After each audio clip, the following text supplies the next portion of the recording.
உங்களுக்கான இரவு வசனம்.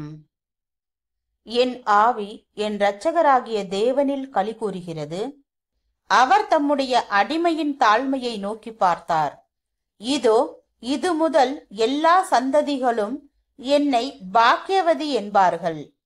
வல்லமையுடையவர் மகிமையானவைகளை எனக்கு செய்தார்.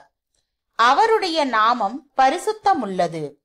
அவருடைய இரக்கம் அவருக்கு பயந்திருக்கிறவர்களுக்கு தலைமுறை தலைமுறைக்கும் உள்ளது. தம்முடைய புயத்தினாலே பராக்கிரமம் செய்தார். இருதய சிந்தையில் அகந்தையுள்ளவர்களை சிதறடித்தார். பலவான்களை ஆசனங்களிலிருந்து தள்ளி தாழ்மையானவர்களை உயர்த்தினார். லூக்கா 1வது அதிகாரம் வசனம் 48 முதல் 52 வரை.